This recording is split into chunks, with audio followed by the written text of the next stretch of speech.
Hoje, o mercado imobiliário de Goiânia é o terceiro maior mercado do país. Goiânia, só no primeiro semestre de 2025, ele cresceu em torno de 40%, enquanto o país cresceu em torno de 15% no mercado imobiliário. É um mercado muito forte. O mercado de Goiânia hoje, ele ganhou preços, ele vem ganhando escala em preços, em referências, muito além do que a média nacional. E não se trata de ter apenas um mercado muito forte, se trata em como a gente encara esse mercado, de que forma a gente trata o nosso cliente. Normalmente o incorporador, ele olha do muro para dentro, ele pensa numa planilha de viabilidade, qual que é a minha viabilidade financeira, qual que é o resultado que eu vou ter nesse empreendimento. O nosso olhar é muito diferente. O nosso olhar começa na nossa história, quando o shopping chegou em Goiânia em 1981. Mas o olhar não era para aquele momento do mercado, era um olhar para Goiânia daqui 50 anos.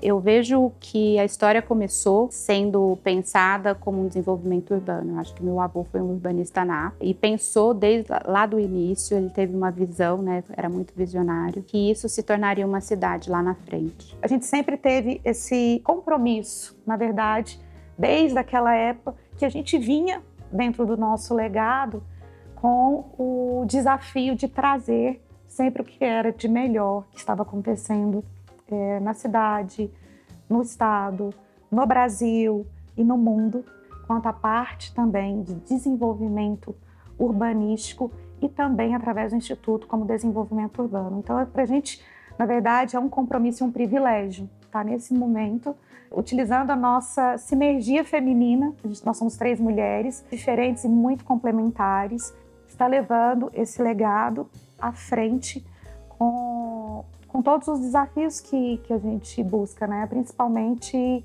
no mercado que acaba sendo mais masculino, principalmente na parte, né, da agropecuária, da parte também, né, de urbanística. Como mulher, a gente sempre enfrenta desafios de credibilidade, né, de respeito, de autoridade, mas eu acho que isso vem sendo construído de uma maneira que a gente se una, né? Então as mulheres de Goiânia têm essa tendência de se unir, principalmente no mercado imobiliário, onde nós somos poucas.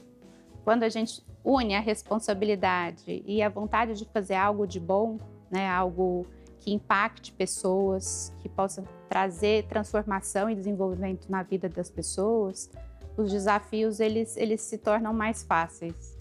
Então esse é o nosso olhar para a cidade. É um olhar de planejamento para discutir pautas importantes, para pensar nos impactos que a gente traz para as pessoas em mobilidade, trânsito, como que a gente faz com que as pessoas possam viver, morar e trabalhar no mesmo lugar, que as pessoas possam deixar o carro de lado. Eu estou no shopping, eu quero ficar hospedado aqui, eu quero trabalhar aqui, o meu filho vai estudar aqui perto. Estamos discutindo todas essas pautas. E isso é muito rico, não só para a cidade, mas para o nosso mercado de maneira nacional. Então, uma vez que a gente tem um compromisso de trazer uma cidade consciente, que promova bem-estar, qualidade de vida, que as pessoas possam ter acesso à arte, à cultura, para que elas se sintam incluídas, para que elas possam ter acesso, não somente quando for para fora, para São Paulo ou para fora do Brasil, mas que elas entendam que as nossas raízes também, entender um pouco da nossa cultura, do nosso cerrado e como que isso impacta, né, no nosso desenvolvimento, valorizar tudo que Goiás proporciona e, ao mesmo tempo, levar isso para o mundo e, de alguma forma, o mundo conhecer um pouco da história de Goiás. Aqui a gente consegue planejar um bairro e não planejar um empreendimento numa cidade, por exemplo, como São Paulo, onde a gente já tem tudo urbanizado, você começa a ter que tirar casas para construir prédios. Aqui não, aqui a gente consegue ainda preservar, cuidar das casas que estão ao redor, trazer novos bairros e construir ao redor de tudo isso. Isso é pensar em sustentabilidade, isso é pensar em desenvolvimento urbano e humano, como a gente costuma dizer na Flamboyant. Arquitetura com alma, residências que contam histórias.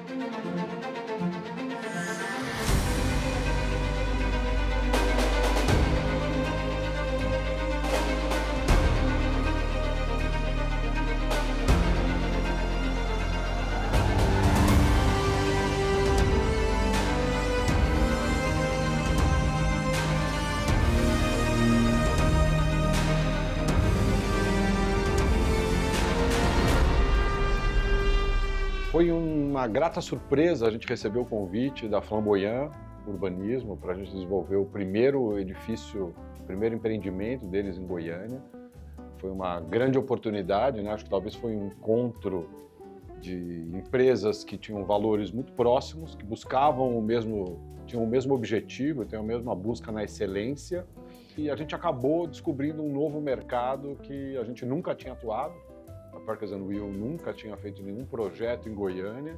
E a gente teve essa oportunidade de desenvolver um projeto num terreno super generoso, de aproximadamente 5.400 metros quadrados. E esse projeto teria como premissa principal ser um projeto único. E a gente começou a trocar muitas informações de como deveria acontecer esse edifício, que ele talvez não deveria ficar enclausurado entre muros, que ele devia ter um diálogo muito humano, muito participativo da comunidade com o empreendimento, que as pessoas se apropriassem desse espaço, que ele não fosse um espaço de exclusão, mas fosse um projeto que incluísse as pessoas, o entorno, aos moradores desse empreendimento.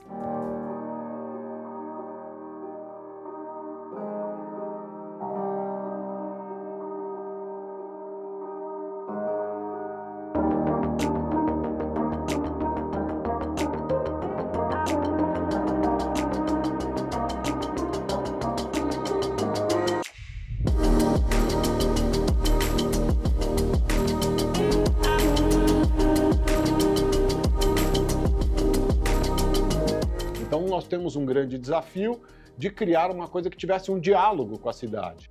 Nesse processo todo, nós também tínhamos uma inclusão de fachadas ativas.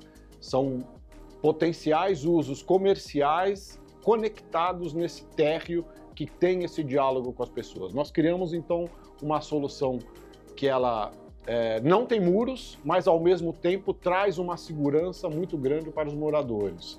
Ele não cria uma barreira física, mas ele cria uma conexão mais humana entre cidade e empreendimento.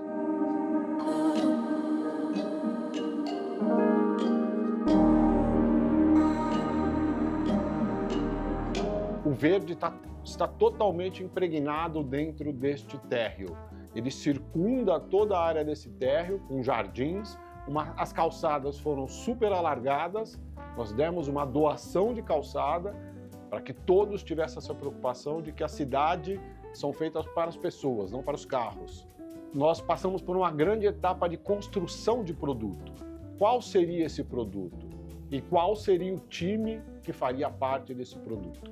Nós tivemos a inclusão de grandes profissionais, Luiz Carlos Orsini, um paisagista de renome que tem aí um trabalho muito interessante pelo Brasil todo, e a Arquea, que é um escritório com origem italiana e que está também aqui no Brasil e que tem aí exemplos super importantes no mundo todo. E esse projeto nasceu não a duas mãos, não por uma cabeça, mas por um conjunto de pessoas com um objetivo comum. Uma característica muito interessante da cidade de Goiânia é a verticalização. A verticalização lá é uma realidade. E dentro dessa realidade, nós tínhamos que trabalhar com esse desafio de fazer um arranha-céu de um edifício acima de 100 metros, acima de 150 metros. São imponentes casas verticais, né, em que nós trabalhamos com um elemento que remetem à natureza inseridos nessa fachada. Além da função estética, eles têm uma função técnica, que é de barrar e criar uma proteção solar. Então, esses edifícios com pé direito de aproximadamente 3,60 metros, também uma solução que, mesmo em São Paulo, esses altíssimos padrões nem sempre chegam a essa altura. Lá nós tivemos essa oportunidade, por conta desse gabarito de altura ser mais generoso pela legislação.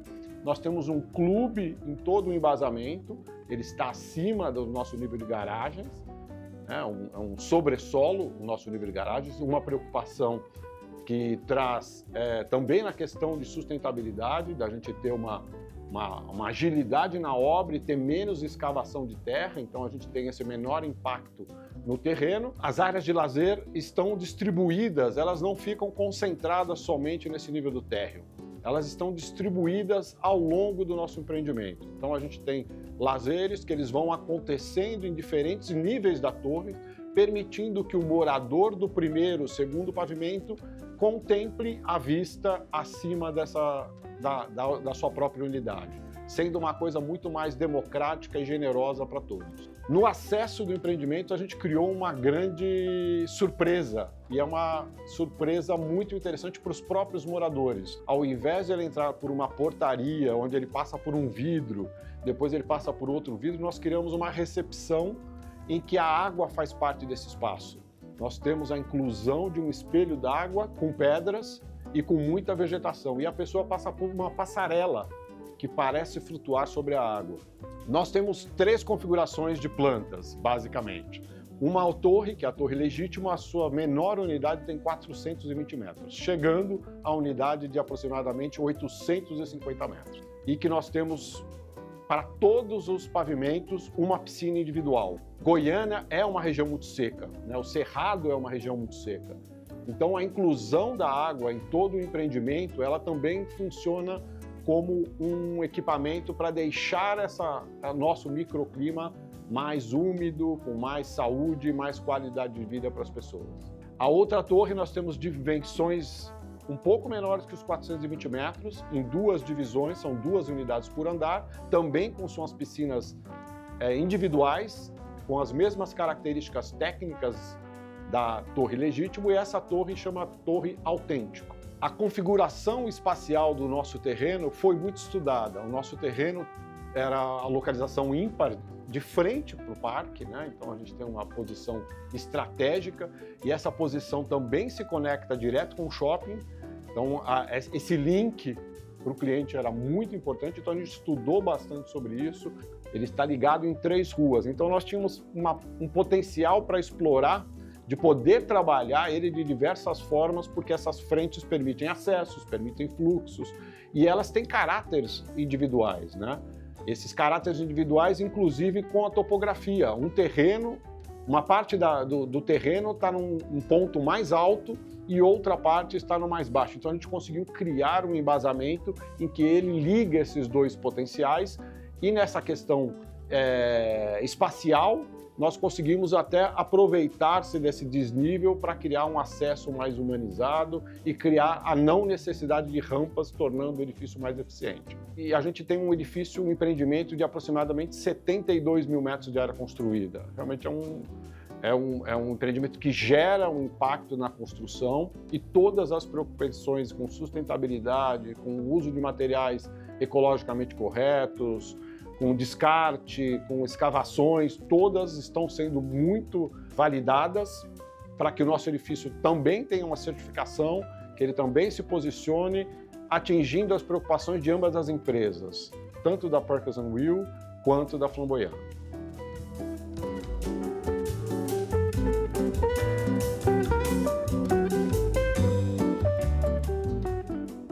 Na Tetro, a gente tem, eu acho que talvez a principal característica é criar projetos que tenham sempre um único conceito. É sempre uma história. Cada projeto na Tetro conta uma história. Essa história ela tem a ver com o lugar e tem a ver com as pessoas que vão usar o espaço. O Japim foi um projeto super importante aqui para o escritório, porque foi o primeiro projeto nosso na Amazônia.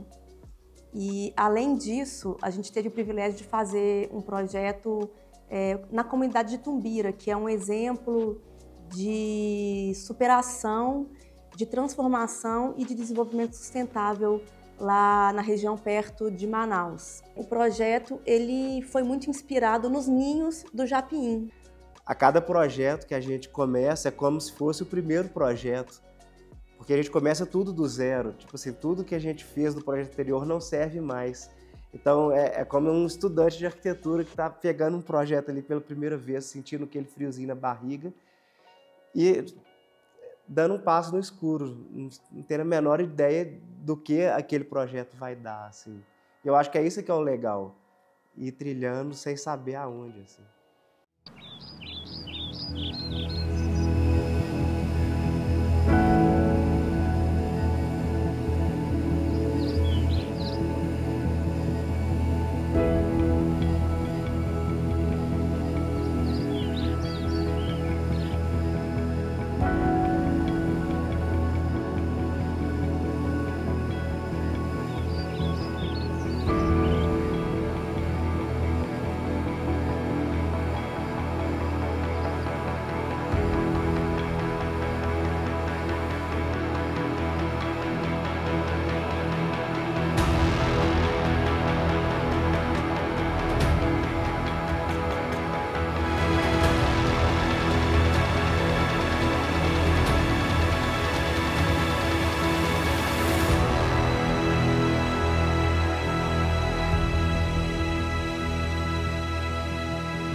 A Serra Gaúcha desperta envolta em névoa, como um manto protetor que revela, aos poucos, a vastidão de suas montanhas.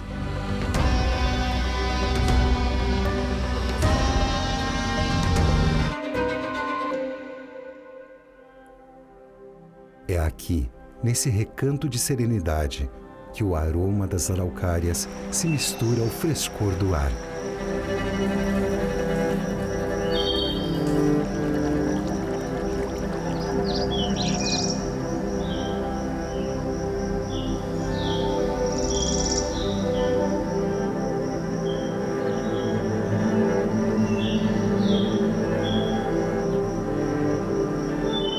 Um lugar que convida ao repouso, ao silêncio, à reconexão.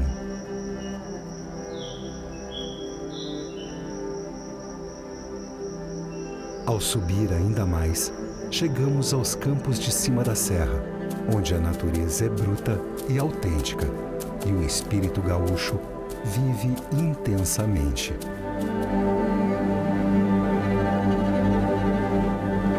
Olha, se tem uma forma de ocupar o tempo dignamente no Rio Grande do Sul, é cavalgar pelos campos de cima da serra e na borda dos aparados da serra. Conosco, claro.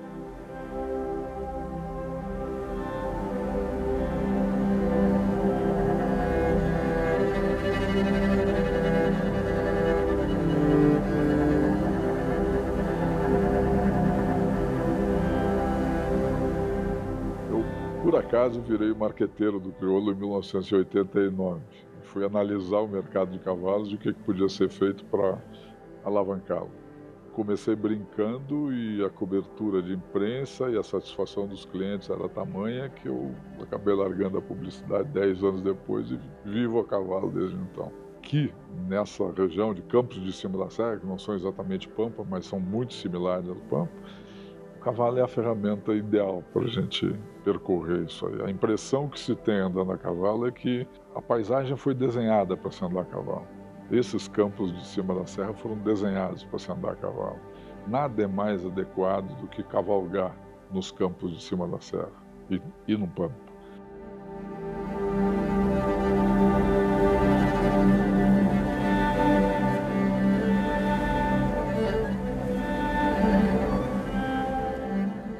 A gente está nos campos de cima da serra, na borda dos cânions, dos aparados da serra.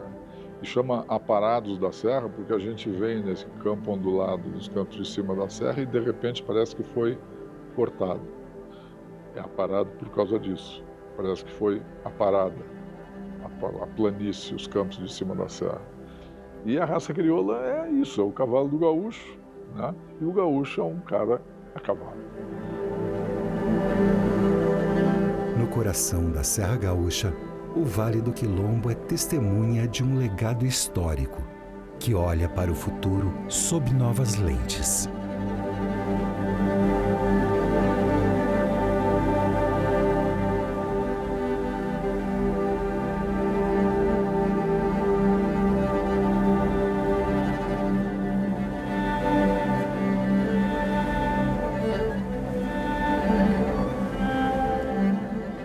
O desafio de trazer um Kempinski para o Brasil é bastante grande, porque é uma marca, talvez a marca mais importante de hotelaria de luxo da Europa. A rede Kempinski já tem 125 anos, né, de 1897. Então, para eles virem para o Brasil, tinha que ser uma região espetacular. Eles gostam que cada hotel seja um ícone na sua região e que não possa ser replicado. E o Laje de Pedra caiu como uma luva do conceito da Kempinski, porque o hotel está na beira de um penhasco de 400 metros de altura e com uma história magnífica.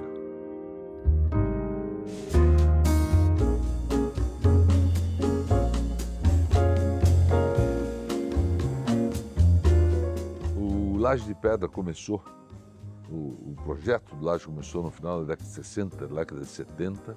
Os primeiros traços foram do Niemeyer, né, foi convidado para fazer o projeto, mas o Niemeyer estava muito envolvido com os projetos de Brasília e acabou indicando o Edgar Greff, que era um assessor dele, gaúcho, que é um grande arquiteto modernista, respeitando o mesmo estilo de Niemeyer. E ele fez esse projeto maravilhoso na época, né? Com 250 quartos, uma cidade pequena do Rio Grande do Sul, Canela, uma cidade, então, um destino muito regional, né?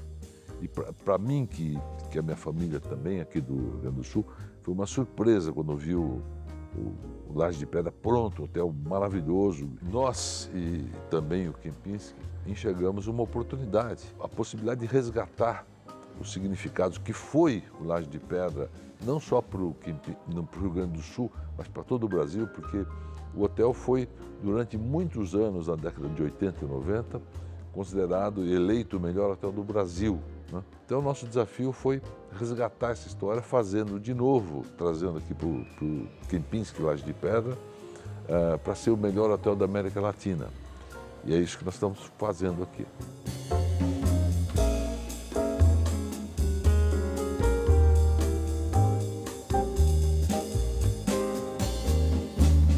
Luxo hoje é você experimentar a cultura local de maneira elegante e sofisticada.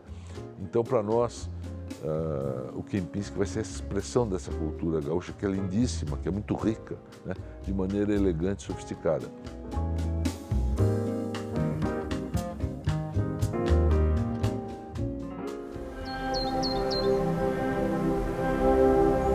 Na Serra Gaúcha, a natureza emoldura a vida e conta histórias. A mesma madeira que compõe paisagens deslumbrantes é também celebrada em trabalhos manuais que valorizam a arte e respeitam a terra.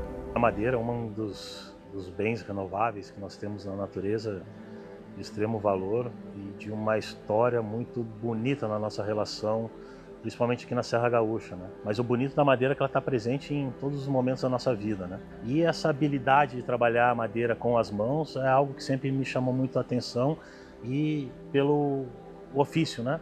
De como é que a gente consegue preservar a floresta e manter um ofício tão bonito esse, tão bíblico, né? Da arte da marcenaria, da carpintaria. E isso foi uma das coisas que nos incentivou muito no início do projeto todo aqui de construção do projeto Monan. Para mim é uma grande honra já estar presente lá dentro do Kempinski, nas mesas do restaurante, através do uso das tábuas, né? Então eu vejo que é algo que vai se expandir cada vez mais com o projeto todo nascendo e o uso aí da madeira de forma extraordinária nas mãos dessas pessoas que estão projetando toda essa obra de arte aí e revolucionária para a nossa região, que é o projeto do Kempinski. E a gente poder estar aqui recebendo também, como anfitrião, essas pessoas e mostrando nosso trabalho, mostrando essa arte toda e podendo estar levando um pouquinho daqui de Canela para fora também do mundo.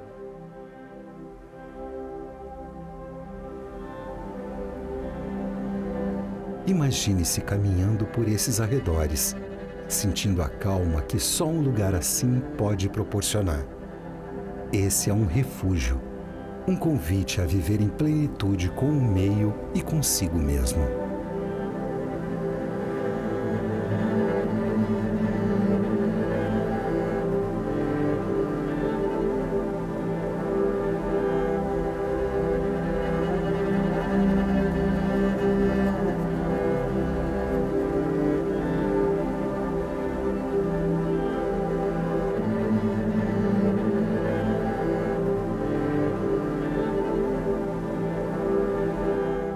Estar aqui é mais do que estar em um destino.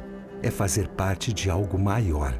É um convite para se deixar envolver pelo tempo e pelo encanto da Serra Gaúcha.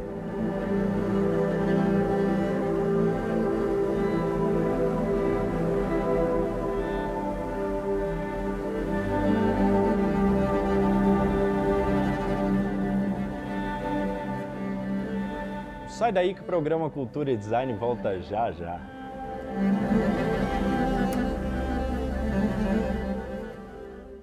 Eu venho de uma escola de arquitetura onde a gente foi educado a respeitar diversos fatores socioculturais, climáticos, né? A gente começou projetando, né, no Nordeste, principalmente aqui na Paraíba.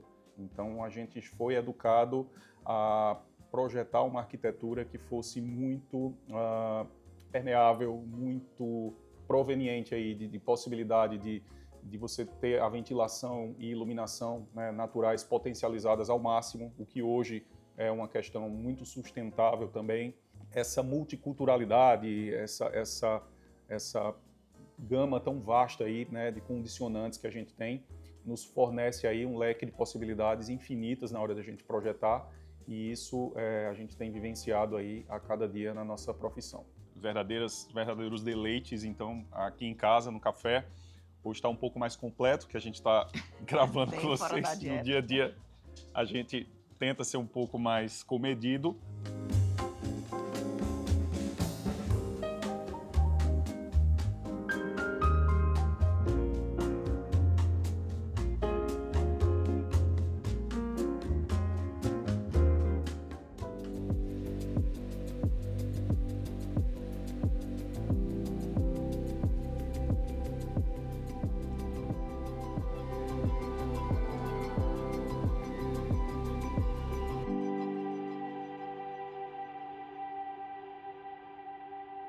O meu universo é bem plural, seja porque eu tenho uma família muito grande, ou seja porque também a gente tem uma equipe de um tamanho bem bacana lá no escritório. Eu sou uma pessoa apaixonada pela vida, eu gosto de viver.